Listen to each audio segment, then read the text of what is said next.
공부하는 개미의 주식사냥 일지. 안녕하세요. 사냥개미입니다. 최근 아주 핫한 반도체 관련 재료라면 HBM을 꼽을 수 있습니다. High Bandwidth Memory의 약자죠. HBM, 고대역폭 메모리라고도 하는데요. 그것을 중심으로 이야기 드리면서 반도체 산업에 대한 이해를 높여보는 시간을 가져보겠습니다. 몇 가지 흥미로운 자료들을 발췌해서 함께 이야기를 나눠보도록 할게요. 복잡한 내용이라기보다는 반도체 산업이 이렇게 흐름이 흘러가고 있구나를 가볍게 이해하시는데 초점을 맞춰서 편하게 이야기 듣는 것처럼 생각을 해주시면 감사하겠습니다. 그럼 바로 시작할게요. 자, 요즘 재밌는 애널리스트 리포트가 하나 있었습니다. 삼성증권에서 나온 기린의 목이라는 제목의 반도체 관련 리포트였어요. 밸류에이션이 목에 찼다. 즉 주가가 이미 많이 올라서 평가를 받을 만큼 충분히 받았다는 뜻이겠죠. 근데 그 목이 기린의 목처럼 길다면 아직도 밸류에이션은 충분히 올라갈 여지가 남아있는 게 아니겠나. 이런 취지의 글이었습니다. 결국의 핵심은 예전과 같은 원가 중심이나 가격 중심의 경쟁 시장이 아니라 이제는 반도체에서는 누가 AI 시장을 먼저 선점하였느냐의 싸움이라는 것인데요. 과거에는 PC와 스마트폰이 메모리 반도체의 주요 수요처였습니다. 디바이스 자체가 D램을 꼽을 수 있는 공간도 제한적이었고요. 전체 완성품 비용의 5에서 6% 정도가 평균적으로 메모리 반도체에 할당이 될 뿐이었죠. 따라서 공급업체 간의 경쟁으로 공급이 초과되었는지 부족한지에 따라서 메모리 반도체 가격이 변동되었고요. 전체 디바이스에서 차지하는 메모리 반도체 비용률이 낮으면 2%에서 높으면 12% 사이에서 왔다 갔다 하는 그런 가격 사이클이 만들어졌다는 겁니다. 자, 근데 2016년도부터는 클라우드라는 새로운 개념이 등장을 합니다. 이제는 D램 몇 개로 판매되는 게 아니라 데이터 얼마가 필요한지로 계산이 되기 시작을 했죠. 데이터가 얼만큼 더 필요로 한지 그 주문량 증가분을 bit growth라고도 표현을 하니까요. 자, 새로운 고객이 등장을 했습니다. 아마존, 구글, 마이크로소프트 같은 거대 공룡 기업들이 데이터가 필요한 만큼 D램을 주문을 해서 서버 증설에 공격적으로 활용을 했습니다.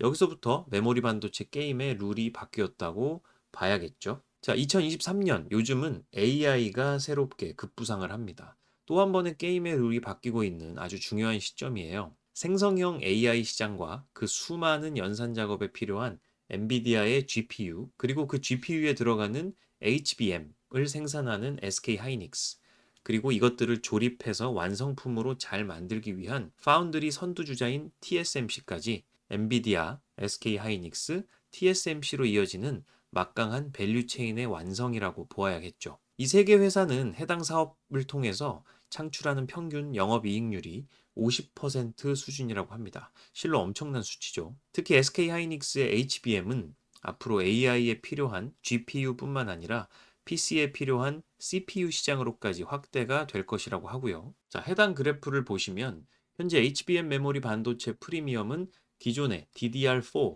램에 비해서 5배에서 7배가 된다고 하니까 메모리 반도체, 즉 HBM의 부가가치가 엄청난 것을 알 수 있죠. 자, 그리고 여러 업체들 중에서 SK 하이닉스가 가장 주목받는 이유는 이 그림처럼 SK 하이닉스가 HBM을 타 경쟁사에 비해서 가장 먼저 연구개발, 양산 시스템을 갖추었다는 것에 있어요. 서두에서도 말씀드렸던 것처럼 이제는 누가 AI 시장을 선점하느냐가 관건이라고 했죠.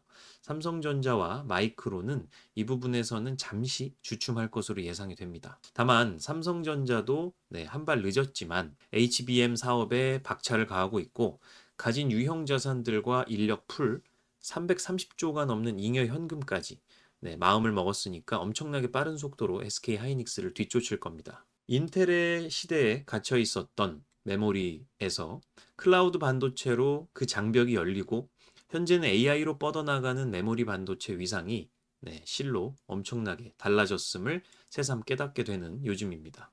해당 그래프는 4월 이후에 반도체 관련 종목들의 주가 수익률입니다. 미리 샀다면 얼마나 좋았을까? 저도 마찬가지고 아마 많은 분들이 아쉬워하고 계실 겁니다. 근데 아직도 기린의 목처럼 남아있는 밸류에이션은 충분히 있다고 생각을 하고 있어요. 덜 오른 반도체 관련 종목도 많고요.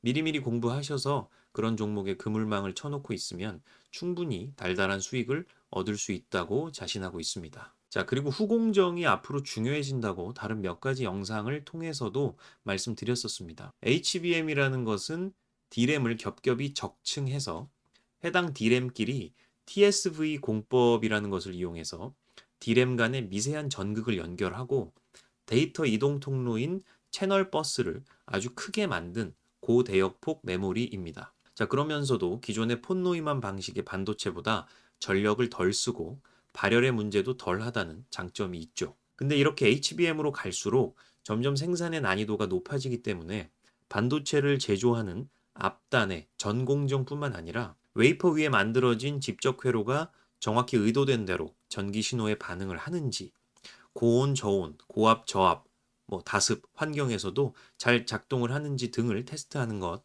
그리고 외부의 자극으로부터 반도체를 보호하기 위한 마지막 패키징 단계까지 그 중요도가 예전에 비해서 매우 올라가고 있다는 것을 꼭 아셔야 합니다. 자, 그래서 요즘 PSK 홀딩스, 오로스 테크놀로지, 인텍플러스, ISC, TSE 등의 후공정, 테스트, 패키징 관련 업체의 주가가 엄청나게 올라가는 것이죠. 따라서 이제는 해당 그림처럼 GPU, 파운드리, 후공정, 메모리, 기판까지 서플라이 체인이 견고해지고 있음을 여러분들께서는 꼭 아셔야 합니다. 앞으로는 점점 더 많은 HBM이 필요해질 거예요.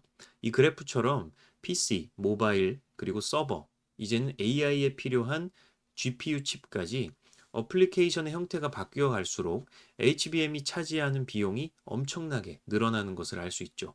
비용이 늘어난다는 것은 결국 SK하이닉스나 삼성전자, 마이크론과 같이 메모리 반도체를 공급하는 업체들에게는 판매 단가가 올라가는 것이니까 판매가도 올라가고 판매 수량도 올라가는 최고의 시기가 바로 코앞에 왔다는 것입니다. 자, 이제 화제를 무역 관련 이야기로 잠시 전환을 해볼게요. 우리나라 무역 수지가 계속 적자였다는 건 다들 아실 겁니다. 작년부터 올해까지 계속 무역 적자였죠. 이러다가 외국인 투자자들 다 도망가는 거 아니야 싶을 정도였습니다. 우리나라는 아시다시피 세계에서 수출 의존 비중이 매우 높은 나라 중에 하나인데요.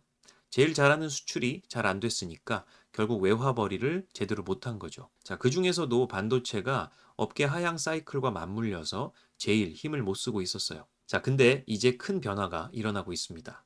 사이클이 돌아선다는 것이죠. 보시는 바와 같이 전체적인 수출 감소폭도 축소되고 있을 뿐만 아니라 우리에게 중요한 반도체 수출폭도 이 감소폭이 매우 빠르게 축소되어 가고 있다는 점입니다. 반도체 무역 수지도 반등하고 있고요. 12개월 포워드 영업이익도 이미 이렇게 반등을 하고 있죠.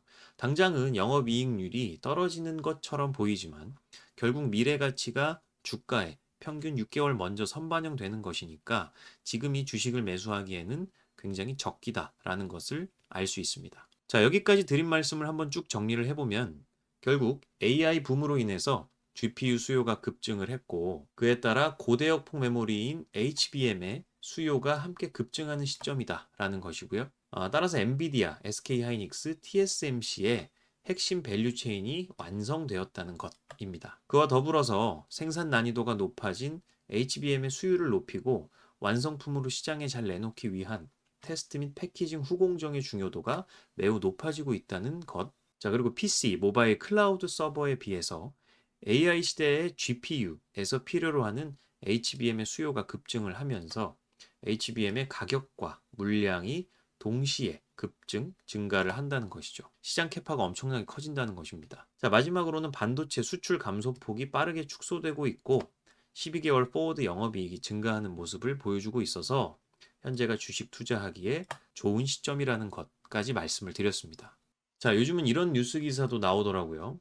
정확히 이것이 사실인지 아닌지는 나중에 봐야겠지만 가볍게 볼 내용은 아닌 것 같습니다. 엔비디아에 이어서 마이크로소프트와 아마존이 줄을 섰다는 내용의 기사예요. 어쨌든 이 기사에 따르면 HBM 샘플을 요청을 해서 사실상 선주문에 나섰다고 해요. 이제는 메모리 반도체 치킨 게임의 구조가 어떻게 바뀌어 갈지 참 궁금해지는 기사였습니다. 그리고 이런 뉴스 기사도 연이어 나왔습니다. 네, TSMC로만은 부족하다. 엔비디아, 삼성전자와 GPU 위탁 생산 협의 개시. 자, 이것도 협의를 개시했다는 것이지 정확히 계약을 체결했다는 것은 아닙니다만 상당히 흥미로운 기사죠. 전 세계 파운드리 1위 업체가 TSMC고요.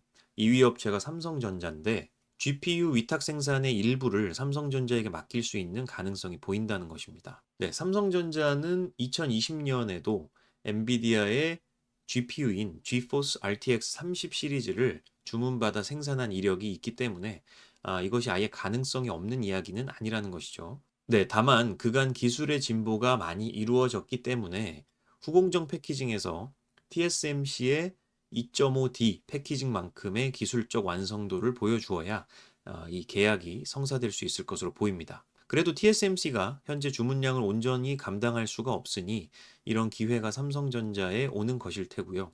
그만큼 GPU 수요가 늘어나고 있다는 것도 시장 전체적으로는 상당히 의미가 있다고 볼 수 있겠습니다. 자, 이렇게 해서 현재 반도체 시장이 어떻게 돌아가고 있는지를 전체적으로 살펴봤습니다.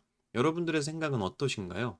저는 올 7, 8월 2분기 실적 발표 시즌을 시작으로 내년 1분기 정도까지는 반도체 섹터가 강할 수밖에 없다고 보고 있습니다. 경쟁 업체들이 본격적으로 HBM을 양산해내기 시작하면 공급이 늘어날 테고 그때쯤에는 포지션을 어느 정도 정리해야 할 것 같다는 생각도 하고 있고요. 자, SK하이닉스와 삼성전자를 꼭 주목을 해주시기 바랍니다.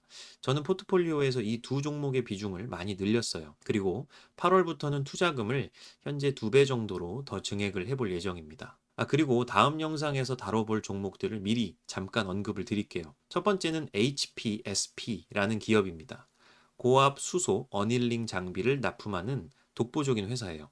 반도체 공정에서 증착 및 이온 주입 공정과 연관이 되어 있는 장비이고요. 기술력이 상당하고 이 분야에서는 거의 독점이라고 봐야 합니다. 그리고 두 번째는 오로스 테크놀로지입니다. 패키징 공정에 오버레이 계측 장비를 공급하는 회사예요. 자, 그러고 보니 둘 다 반도체 장비 회사네요.